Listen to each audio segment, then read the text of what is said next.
Good morning મિત્રો.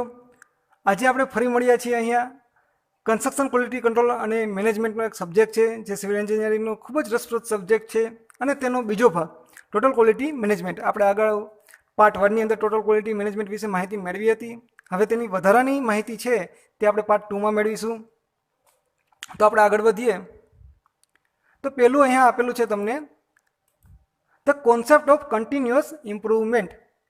આપણે જે વાત કરતા હતા કે ટોટલ ક્વોલિટી મેનેજમેન્ટ શું હોય છે, તેના સક્સેસર ટૂલ શું છે, તેના બેનિફિટ્સ શું છે, તેના વિશે આપણે માહિતી મેળવી. પરંતુ અત્યારે હવે આપણે જોવાનું છે કે the concept of continuous improvement. આપણે તેમાં એક શબ્દ આવેલો હતો કે કન્ટિન્યુઅસ ઇમ્પ્રુવમેન્ટ, કે જેના દ્વારા જ તમે વેલ્યુ ક્રિએશન કરી શકો છો. તો આ કોન્સેપ્ટ શું છે કન્ટિન્યુઅસ ઇમ્પ્રુવમેન્ટનો, તો તેના વિશે માહિતી મેળવીએ.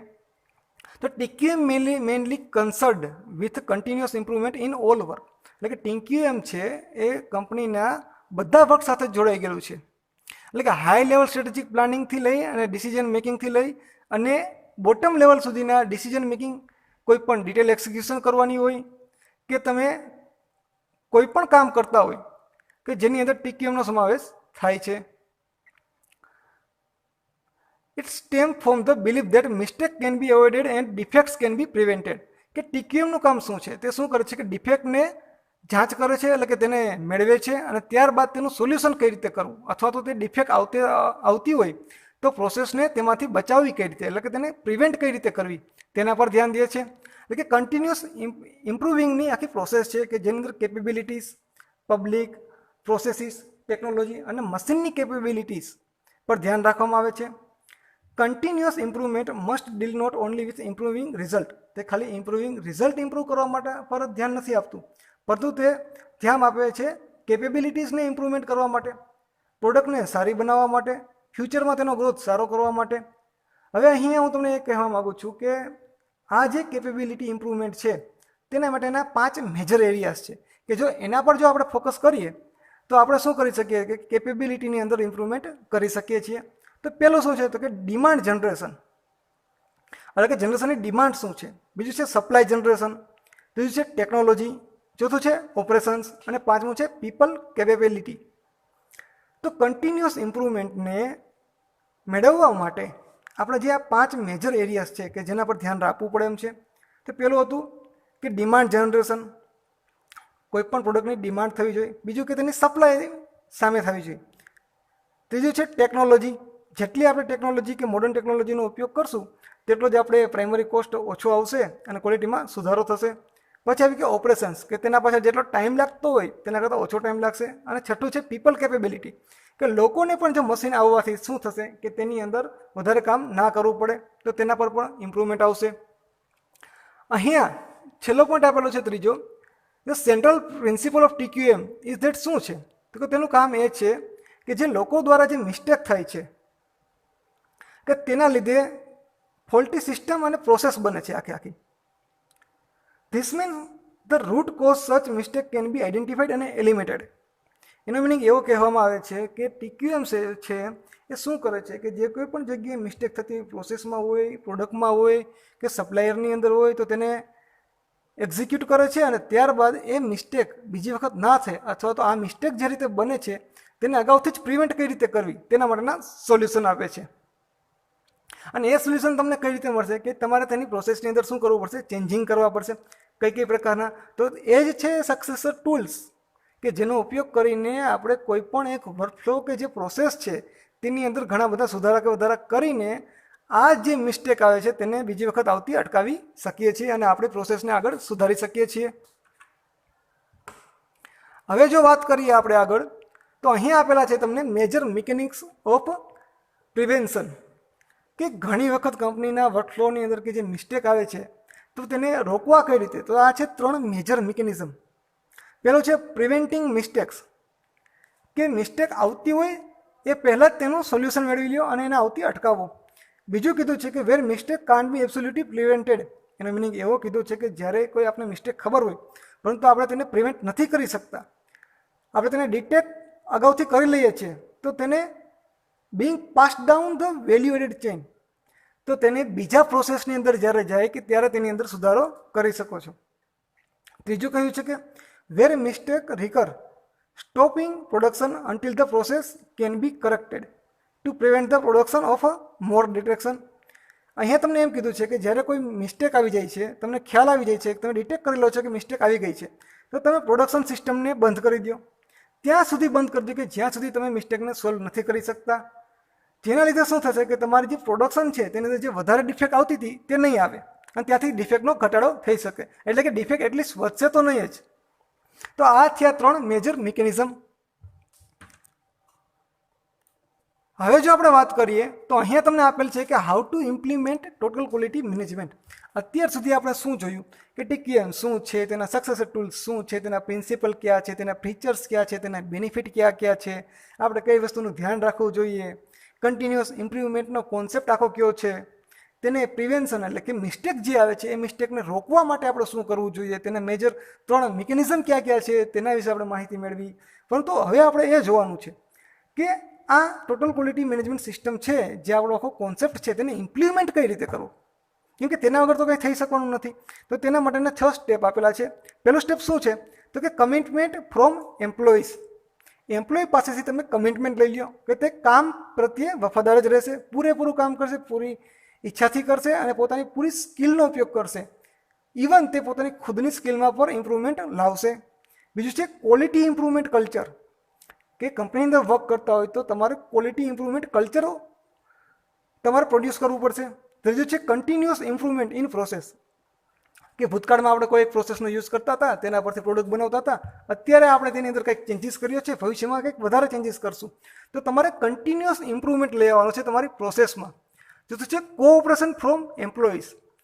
કોઈ એક ડિસિઝનમાં કે કોઈ સજેશનમાં કે કોઈ એક સુધારા વધારા કરવાના હોય, કોઈ ચેન્જીસ કરવાના હોય, કોઈ ડિસિઝન લેવાના હોય, નવી સિસ્ટમ ઉત્પન્ન કરવાની હોય, નવી પ્રોડક્ટ્સ બનાવવાની હોય, પ્રોડક્ટ્સનું બ્રાન્ડિંગ કરવાનું હોય, આવા ઘણા બધા કેસ છે કે જેની અંદર મેનેજમેન્ટને ખાલી મેનેજમેન્ટ ઓરિએન્ટેડ નથી રહેવાનું, એટલે કે ટોપ લેવલ મેનેજમેન્ટને સેન્ટર્ડ નથી રહેવાનું થતું, પરંતુ હરેક વ્યક્તિને એટલે કે તેની અંદર કામ કરતા હરેક એમ્પ્લોયીને જાણ કરવાની, હરેકના કોઓપરેશનથી આગળ વધવાની વાત કરી છે. અહીંયા 5મું આપેલ છે focus on customer requirements. Main point છે કે તમારી પ્રોડક્ટ જ્યાં સુધી વેચાશે નહીં ત્યાં સુધી તો તમને કોઈ પ્રોફિટ થવાનો નથી, તો કંપનીનું કોઈ ફ્યુચર જ નથી, તો તમારી વેલ્યુ ક્રિએટ નથી થવાની. તો તેના માટે તમારે મેઇન વસ્તુ ક્યાં ધ્યાન રાખવાની છે, કસ્ટમરની રિક્વાયરમેન્ટ શું છે. આપણે જે પ્રોડક્ટ બનાવીએ છીએ તો આપણે એ પ્રોડક્ટની અંદર કોમ્પિટિટિવ માર્કેટની અંદર ટકવા માટે શું કરવું પડશે કે કોઈ બીજા પાસે કોઈ પ્રોડક્ટ છે અને આપણે પણ સેમ પ્રકારની જ પ્રોડક્ટ બનાવીએ છીએ, પણ આપણી પ્રોડક્ટની અંદર કંઈક બીજા ફીચર્સ હોવા જોઈએ કે જેની પબ્લિકને ડિમાન્ડ હોય, તો જ આપણી વેલ્યુ ક્રિએટ થઈ શકે છે. તો 5મા પોઈન્ટની અંદર તમને જે વાત કરવામાં આવી છે તો તેના વિશેની છે કે ફોકસ ઓન કસ્ટમર રિક્વાયરમેન્ટ. કંપનીની રિક્વાયરમેન્ટ શું છે તેના પર ધ્યાન નથી દેવાનું, કસ્ટમરની રિક્વાયરમેન્ટ શું છે તેના પર ધ્યાન દેવાની વાત થઈ છે. 6થો પોઈન્ટ તમને આપેલો છે કે effective control shall be lead down, એટલે કે તમારો જે કંટ્રોલ છે તે મિનિમમ હોવો જોઈએ. એટલે કે એમ વાત નથી કરવામાં આવતી અહીંયા કે કંટ્રોલ તમારો ઓછો હોવો જોઈએ, પરંતુ ઇફેક્ટિવ કંટ્રોલ હોવો જોઈએ. એવું નહીં કે થિયરી બેઝ તમે આમ ફિક્સ ડિસિઝન આપી દો એટલે આ પ્રકારે જ કામ કરવું, એ પ્રકારે નહીં, પરંતુ બધાના કોઓપરેશનથી અને ઇફેક્ટિવ કંટ્રોલ રાખો. આ થયા તમારે ટોટલ ક્વોલિટી મેનેજમેન્ટને એપ્લાય કઈ રીતે કરવી તેના વિશેની વાત થઈ છે. હવે અહીંયા તમે જોઈ શકો છો કે 6 Cs of TQM. The 6 C એટલે કે જેની શરૂઆત C કેરેક્ટરથી થાય છે, તેવા 6 Cs ઓફ ધ TQM એટલે કે ટોટલ ક્વોલિટી મેનેજરના કોન્સેપ્ટ. પહેલું છે કમિટમેન્ટ, બીજું આપેલું છે કે કલ્ચરમાં ફેરફાર કરો, ત્રીજું આપ્યું છે કન્ટિન્યુઅસ ઇમ્પ્રુવમેન્ટ, ચોથું છે કોઓપરેશન, 5મું છે કસ્ટમર ફોકસ અને 6થું છે કંટ્રોલ.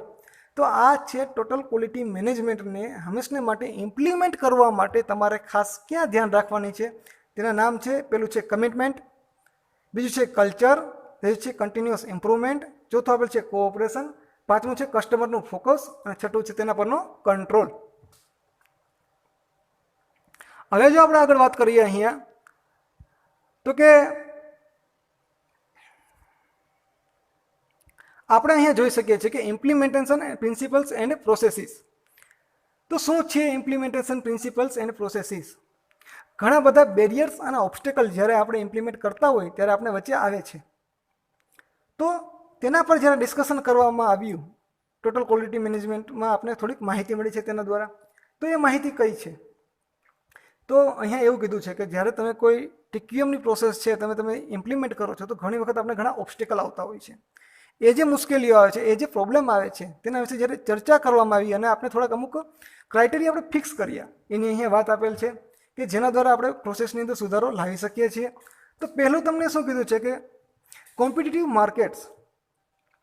પહેલો પ્રશ્ન જ આપણો શું છે, મેઇન પ્રોબ્લેમ શું છે કે કોમ્પિટિટિવ માર્કેટ છે, એટલે કે તમારી ક્વોલિટીમાં તો કોઈ બાંધછોડ ચાલશે જ નહીં, તમારી સર્વિસ પણ સારી હોવી જોઈએ, કસ્ટમરની રિક્વાયરમેન્ટ પૂરી થવી જોઈએ, કસ્ટમરને સેટિસ્ફેક્શન મળવું જોઈએ. બીજું છે બેડ એટીટ્યુડ અથવા કે એબ્ડિક્શન ઓફ રિસ્પોન્સિબિલિટી, મેનેજમેન્ટ ઇન્ફેલેબિલિટી. એનો મિનિંગ એવો કહેવામાં આવે છે કે તમારો એટીટ્યુડ સારો ના હોય. બીજું કીધું છે કે તમારામાં કામ કરવાની જે જવાબદારી છે તમે તેને પૂરી રીતે નિભાવતા ના હોય, મેનેજમેન્ટ પ્રત્યે તમે વફાદાર ના હોય. ત્રીજું કીધું કે lack of leadership for quality. Quality મેળવવા માટે તમે કોઈ એક પોસ્ટ પર હોય છો, તમારે જે ક્વોલિટીનું મેન્ટેન કરવાનું છે અને તમારી પાસે જો લીડરશિપની જો કમી હોય, તમારામાં એ પ્રકારના કેરેક્ટરિસ્ટિક્સ ના હોય, તો તે પણ તમારો એક પ્રકારનો ફોલ્ટ છે. ચોથું છે કે ડેફિશિયન્સી ઓફ કલ્ચરલ ડાયનેમિઝમ, કે કલ્ચરનું જે ડાયનેમિક જે સિસ્ટમ છે તેની અંદર કોઈ પણ ડેફિશિયન્સી ના હોવી જોઈએ. પાંચમું છે કે inadequate resources for total quality management. તો કે ટોટલ ક્વોલિટી મેનેજમેન્ટની સિસ્ટમને એપ્લાય કરવા માટેના તમારી પાસે જે રિસોર્સિસની જે આવશ્યકતા છે તે ઓછા હોય, એટલે કે ઇનએડિક્વેટ, અપૂરતા રિસોર્સિસ હોય છે. છઠ્ઠું છે કે લેક ઓફ કસ્ટમર ફોકસ. તમે કસ્ટમર ફોકસ પર ધ્યાન નથી દેતા, પરંતુ તમે પ્રોડક્ટ ફોકસ પર અને કંપનીના પ્રોફિટ પર તમે ધ્યાન દો છો, તો એક પ્રકારનો તે પણ ખામી છે. સાતમું કીધું છે કે પુઅર પ્લાનિંગ. આપણે જેમ વાત કરી કે TQMની અંદર આપણે શું કરવું પડે છે, તો કે આપણે સ્ટ્રેટેજિક પ્લાનિંગ કરવું પડે છે. તો અહીંયા તમને શું કીધું છે કે પુઅર પ્લાનિંગ. જો તમારું પ્લાનિંગ કેવું હશે, નબળું હશે, કે પૂરેપૂરું PDCA સાયકલ પ્રમાણે નહીં હોય, અથવા તો એમ પણ કહી શકો કે સ્ટ્રેટેજિક પ્લાનિંગ નહીં હોય, સિસ્ટમેટિક એપ્રોચ તમે દાખલ નહીં કરેલો હોય, તો પણ તે એક પ્રકારનો ઓબ્સ્ટેકલ છે. પછી કીધું કે લેક ઓફ મેનેજમેન્ટ કમિટમેન્ટ. આપણે જે 6 Cની અંદર વાત કરેલી હતી, પહેલું હતું શું હતું, તો કે કમિટમેન્ટ હતું. તો કે મેનેજમેન્ટ હંમેશા માટે ક્વોલિટીને કમિટમેન્ટ હોવા જોઈએ, તો લેક ઓફ મેનેજમેન્ટના કમિટમેન્ટ. 9મું પોઈન્ટ આપ્યું છે કે રેઝિસ્ટન્સ ઓફ ધ વર્કફોર્સ, એટલે કે વર્કફોર્સનો રેઝિસ્ટન્સ, તેનો અવરોધ, કે તમારી પાસે ઓછો વર્કફોર્સ હોય. 10મું કીધું છે કે lack of proper training, inadequate human resource development. તો અહીંયા એ વાત કરવામાં આવેલી છે કે તમારી પાસે જો કોઈ એમ્પ્લોયનો પૂરેપૂરો સ્ટાફ હોય, પરંતુ તેની પાસે સ્કિલ નહીં હોય, નવા કોઈ આઈડિયાઝ નહીં હોય, પૂરેપૂરું ટ્રેનિંગ નહીં હોય, તેને ખ્યાલ જ નહીં હોય કે મારે કામ કઈ રીતે કરવું છે, તો તે કઈ રીતે બેટર રિઝલ્ટ મેળવી શકશે. તો એ કીધું છે કે લેક ઓફ પ્રોપર ટ્રેનિંગ, તો પૂરેપૂરી ટ્રેનિંગ નહીં મળેલી હોય, અથવા તો હ્યુમન રિસોર્સ ડેવલપમેન્ટ છે તેની થોડીક ખામીઓ હોય. તો આ થયા ઇમ્પ્લિમેન્ટેશન પ્રિન્સિપલ્સ એન્ડ પ્રોસેસીસ. તો આ બધી જે ચર્ચા થઈ અને તેના પરથી અમુક કન્ક્લુઝન મેળવવામાં આવ્યા છે. તો એ કન્ક્લુઝન શું છે અને તેના પરથી અમુક રેકમેન્ડેશન પણ આપવામાં આવેલા છે. તો એ ક્યાં ક્યાં છે, તો એની અંદર જો આપણે વાત કરીએ તો પેલું છે કે quality philosophy is required for the successful implementation of A quality project. તો ક્વોલિટીની ફિલોસોફી તમારે ક્રિએટ કરવી પડશે, જે સક્સેસફુલ ઇમ્પ્લિમેન્ટેશન કરવા માટે ખૂબ જ જરૂરી છે. This philosophy must facilitate a long term lifestyle change for a company. તો આ ક્વોલિટી ફિલોસોફીની અંદર તમારે જે વાત કરવાની છે એમ કીધી છે કે તમારે લોંગ ટર્મ લાઇફસ્ટાઇલ ચેન્જીસ પર ધ્યાન રાખવાનું છે, શોર્ટ ટર્મ પર ધ્યાન રાખવાનું નથી. બીજું કીધું છે કે commitment of top management is essential. Top મેનેજમેન્ટનું જે કમિટમેન્ટ છે તે ખૂબ જ જરૂરી છે. Substantial inflow of resources, adequate training, workforce participation. આ ઘણા અમુક પોઈન્ટ આપેલા છે કે જેની અંદર પહેલો કીધું છે કે સબસ્ટેન્શિયલ, એટલે કે પૂરતો ઇન્ફ્લો ઓફ રિસોર્સિસનો પૂરતો હોવો જોઈએ. બીજું કે પૂરેપૂરી ટ્રેનિંગ હોવી જોઈએ. વર્કફોર્સ, તો કે પાર્ટિસિપેશન થવું જોઈએ બધા જ કામની અંદર, અને ઇફેક્ટિવ મેઝરમેન્ટ ટેકનિક્સ હોવી જોઈએ. આ છે સક્સેસ ફેક્ટરની કી, કે જેના દ્વારા તમે TQMની જે પ્રોસેસ છે તેને તમે ન્યાય આપી શકો. ચોથું આપ્યું છે કે successful TQM program is unique છે. It should motivate middle management to focus on long term strategies rather than to short term goals. તો અહીંયા એ વાત કરેલી છે કે TQM પ્રોગ્રામ છે તે યુનિક છે. તો એની અંદર શું કરવું છે કે તમારે મોટિવેટ કરવા જોઈએ. કોને? તો કે મિડલ મેનેજમેન્ટ, એટલે કે તમારો જે એમ્પ્લોયનો જે સ્ટાફ છે તેને તમારે શું કરવું પડે, મેનેજમેન્ટ પ્રત્યે અથવા તો તમારી કંપની પ્રત્યે અને પ્રોડક્ટ પ્રત્યે અથવા તો પ્રોસેસ પ્રત્યે તમારે તેને મોટિવેટ કરવાનો છે. પરંતુ કઈ રીતે? લોંગ ટર્મ સ્ટ્રેટેજીસ માટે, એવું નહીં કે શોર્ટ ટર્મ સ્ટ્રેટેજીસ માટે, કે શોર્ટ ટર્મની અંદર તમારે ગોલ અચીવ કરવા માટે નહીં, પરંતુ લોંગ ટર્મ સ્ટ્રેટેજીસ માટે તેને મોટિવેટ કરવાના છે. અને ટીમ વર્ક છે તે મેઇન પોઈન્ટ છે. શેનો મેઇન પોઈન્ટ છે તો કે ઇન્વોલ્વમેન્ટ એન્ડ પાર્ટિસિપેશન. જો કોઈ ટીક્યુએમ પ્રોસેસને જો તમારે ઇમ્પ્લિમેન્ટ કરતા હોય અને પૂરેપૂરી 100% રિઝલ્ટ મેળવવા હોય તો તમારે ટીમ વર્ક પર જ કામ કરવું પડશે. છઠ્ઠો પોઈન્ટ આપ્યો છે કે group should be encourage to work closely and effectively. એટલે કે તમારા જે અલગ અલગ ગ્રુપ હોય છે, જે ડિવિઝન્સ હોય છે, તેને તમે એન્કરેજ કરો કે નજીકથી કામ કરવા માટે, કે એકબીજા સાથે સંકળાઈને કામ કરવા માટે અને ઇફેક્ટિવ કામ કરવા માટે. અને તેને હંમેશા માટે ફોકસ કરવું જોઈએ ક્વોલિટીના ઇમ્પ્રુવમેન્ટ પર અને કસ્ટમરના સેટિસ્ફેક્શન પર. તો આપણે ટૂંકમાં જોઈ લઈએ કે કયા કયા પોઈન્ટ કીધા અહીંયા. તો એમ કીધું છે કે ક્વોલિટી ફિલોસોફી લોંગ ટર્મ માટે પ્લાનિંગ નથી કરવાનું, પરંતુ લોંગ ટર્મ માટે પ્લાનિંગ કરવાનું છે, શોર્ટ ટર્મ માટે નથી કરવાનું. ટોપ મેનેજમેન્ટનું કમિટમેન્ટ એસેન્શિયલ છે. પૂરેપૂરી ટ્રેનિંગની જરૂરિયાત છે. રિસોર્સિસ પૂરા હોવા જોઈએ. વર્કફ્લો ફોર્સનું બધી જગ્યાએ પાર્ટિસિપેશન હોવું જોઈએ. પછી વાત એ કરી કે તમારા મિડલ લેવલનું જે મેનેજમેન્ટ હોય તેને તમારે મોટિવેટ કરવાનું છે. અને કઈ રીતે તો કે લોંગ ટર્મ સ્ટ્રેટેજીસ માટે, નહીં કે શોર્ટ ટર્મ માટે. ટીમવર્ક પર કામ કરવાનું છે અને હરેક ડિપાર્ટમેન્ટ એકબીજા ડિપાર્ટમેન્ટ સાથે જોડાઈને, સંકળાઈને અને ઇફેક્ટિવ વર્ક કરવાનું છે. અને તેને હંમેશા માટે ક્વોલિટી ઇમ્પ્રુવમેન્ટ અને કસ્ટમરના સેટિસ્ફેક્શન પર જ ધ્યાન આપવાનું છે. આ હતા કન્ક્લુઝન, પરિણામો અને તેના રેકમેન્ડેશન, કે તેના માટે તે શું કરવું જોઈએ. હવે વાત આવે છે કે all organisations should focus on the following for successful TQM implementation. અને આના પરથી આખો એક કોન્સેપ્ટ તૈયાર કરવામાં આવ્યો કે જેની અંદર વાત કરેલી છે કે હરેક પ્રકારની ઓર્ગેનાઇઝેશન હોય છે તેને અમુક ફોકસ કરવું જોઈએ પોતાની પ્રોસેસની અંદર. સક્સેસફુલ ટીક્યુએમ ઇમ્પ્લિમેન્ટેશન માટે અમુક પોઈન્ટ આપેલા છે કે જેના પર તેને ફોલો કરવા જોઈએ. તો પહેલો પોઈન્ટ શું છે તો કે create consistency of purpose toward improvement. એટલે કે ઇમ્પ્રુવમેન્ટની તરફ તમારો પર્પસ જે છે તેના પર કન્સિસ્ટન્સી તમારા ઇમ્પ્રુવમેન્ટ આવવું જોઈએ. બિઝનેસની અંદર તમારે જોડાયેલ રહેવું અને પ્રોવાઈડ જોબ્સ. બીજું છે કે cease dependence on mass inspection. કઈ રીતે કે require instant statistical evidence that quality is built on. કે તમારી ક્વોલિટી છે તે કેના પર બંધાયેલી છે તો કે રિક્વાયરમેન્ટ કેટલી છે, ઇન્સ્ટેડ સ્ટેટિકલી એવિડન્સ તમારી પાસે કયા કયા છે. તમારે માસ ઇન્સ્પેક્શન પણ કરવું જોઈએ. ત્રીજો પોઈન્ટ કીધું છે કે એડોપ્ટ ધ ન્યૂ ફિલોસોફી. તમારે નવી નવી ફિલોસોફીનો ઉપયોગ કરવો જોઈએ. અહીંયા કીધું છે કે we are in a new economic age. એટલે કે આપણે એક ઇકોનોમીના ન્યૂ એજ એટલે કે ન્યૂ એરાની અંદર છીએ. તો આપણે no longer need live with commonly accepted levels of delay, mistake, defective material and defective workmanship. તો આપણે એની સાથે જોડાયેલું કે એની સાથે કામ નથી કરવાનું. કઈ કઈ વસ્તુ સાથે તો કે કોમનલી એક્સેપ્ટેડ લેવલ્સ, કે અમુક એવા લેવલ્સ છે કે જે તમે એક્સેપ્ટ કરતા હોય છે જેના લીધે ડિલે થાય છે, મિસ્ટેક આવે છે. ડિફેક્ટિવ મટીરિયલ સાથે કામ નથી કરવાનું કે ડિફેક્ટિવ વર્કમેનશીપ સાથે પણ કામ નથી કરવાનું. આ છે એક ન્યૂ ફિલોસોફી. ચોથો પોઈન્ટ જે અહીંયા વાત કરવામાં આપેલી છે તેની અંદર એવું કહેવું છે કે improve the quality of incoming materials and the practice avoiding business on the basis of price alone, instead depend on meaningful measures of quality along with price. અહીંયા વાત એમ કરવામાં આવેલી છે કે તમારું જે કોઈ પણ મટીરિયલ્સ છે કે તેની અંદર કન્ટિન્યુઅસ ઇમ્પ્રુવમેન્ટ લઈ આવો. બિઝનેસની અંદર એવોર્ડ આપવો અને પ્રાઇઝ અલોન માટે નહીં, પરંતુ તમારે મિનિંગફુલ મેઝરમેન્ટ કરવાનું છે ક્વોલિટીનું અને તેની સાથે તમારે પ્રાઇસ પણ આપવાની છે. પાંચમો પોઈન્ટ કીધું છે કે ફાઇન્ડ ધ પ્રોબ્લેમ્સ. એટલે કે સિસ્ટમની અંદર જે કોઈ પણ જગ્યાએ ડિફોલ્ટ છે, find the problem. Constantly improve the system of production and service. તમારી જે પ્રોસેસ છે તેને તમારે કોન્સ્ટન્ટલી ઇમ્પ્રૂવ કરવાની છે, તેનું પ્રોડક્શન સુધારવાનું છે અને તેની સર્વિસ પર પણ ધ્યાન આપવાની છે. There should be કન્ટિન્યુઅલ rise in productivity and decrease in cost. કે જેના દ્વારા તમે શું કરશો, કન્ટિન્યુઅસલી રાઇઝ કરશો એટલે કે ઇમ્પ્રુવમેન્ટ કરશો તમારી પ્રોડક્ટિવિટીમાં અને તમે શેની અંદર ઘટાડો કરી શકશો. અથવા તો આપણે કોસ્ટ મેનેજમેન્ટ શીખ્યા હતા ને કે જેનાથી શું થશે કે તમે તેની કોસ્ટમાં ઘટાડો કરી શકશો. તો જેટલો ઘટાડો કરી શકશો એટલો તમે તેના એક્સપેન્સીસમાં એટલે કે એમઆરપી પર તમે શું કરી શકશો, તેનો ઘટાડો મૂકી શકશો. તો કસ્ટમરની રિક્વાયરમેન્ટ વધશે. તો આ જે પ્રકારના જે અમુક પોઈન્ટ છે તેના પર ધ્યાન રાખીને આપણે ટીક્યુએમને આપણે ન્યાય આપી શકીએ છીએ. અથવા તો ટીક્યુએમની જે પ્રોસેસ છે એને આપણે ઇમ્પ્લિમેન્ટ કરીએ છીએ તો તેને આપણે 100% બેટર રિઝલ્ટ મેળવી શકીએ છીએ. તો હું એવી આશા રાખું કે તમને ટીક્યુએમ વિશે ઘણા બધા ખ્યાલ મળી ગયો હશે અને તમે પણ તેના પર થોડું પ્રિપેરેશન કરી શકશો અને આગળ વધી શકશો. Thank you.